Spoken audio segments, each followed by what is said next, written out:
Okay, I'll say it. Matahachi is my favorite character in Vagabond. Maybe an unpopular opinion and a surprise to many because of how bad a person he is. But to that I say, true, Matahachi is an ugly person, but on the other hand, he's a great character. Some people need to understand that there is a difference in a badly written bad character and a well-written bad character, because Matahachi falls into the second category. For most of the story, almost all of it, he's an ugly human being, but with his reasons and weaknesses. You can hate him as much as you want, but at the end of the day, he's relatable and so real that sometimes he surpasses the limits of fiction and invades reality, genuinely becoming a person.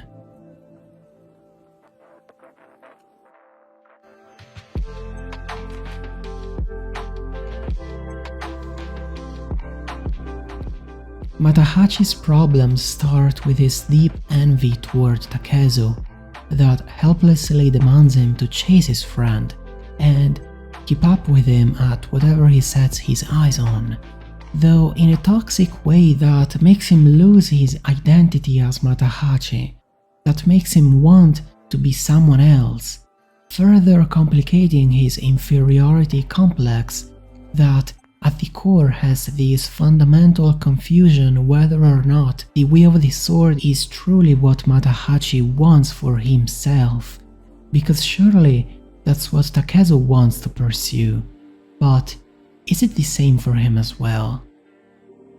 It's this constant toxic need to keep up with Takezo that forces him to follow the same ambition while being always one step behind. And it eventually comes with great costs.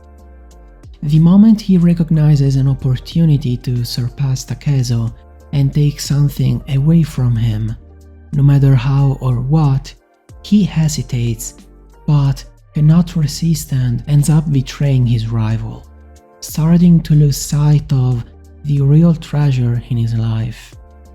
From the Tsujikaze's clan's defeat onward, Matahachi chooses Eni's life as a parasite and fills the emptiness in his body with sake and lies to himself and others, falling down a seemingly inescapable spiral that only gives birth to more lies, a castle behind which he hides his failure as opposed to Musashi's ever-growing fame, towering on him imponently. Maybe this is the real Matahachi. A person with no ambition, a mundane man unable to resist temptations, seeking temporary and immediate pleasure, instead of working for a long-term happiness. And see how long everything he touches with this mentality lasts. But I truly don't believe it. Matahachi could be greater than anyone else, he just does not try. The more his detour from a healthier path goes on, the more regrets and not disappointments he's left with. Because, as I said, he just doesn't try to redeem himself. He's not even himself anymore. When he gives up his name and starts going by Kojuro, on top of rejecting his family and friends, he rejects Matahachi too because he cannot face himself. He can't and doesn't want to be Matahachi anymore.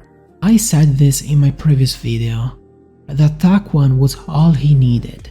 But you know, sometimes life doesn't give everybody the same chances. Sometimes it swings one way or the other, and perhaps Matahachi's strength relies here, in his pain, regrets, tears, in his dreams, staying dreams, in him believing to be weak when he's not alone.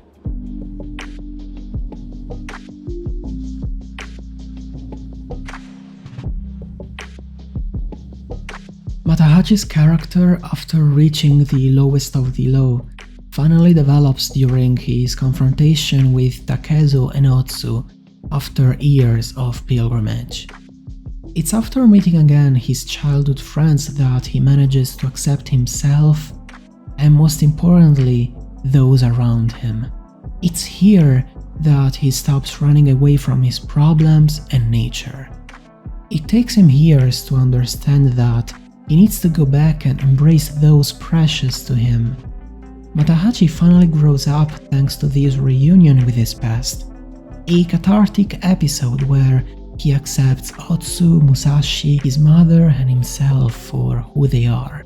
He acknowledges Musashi's growth has nothing to do with him.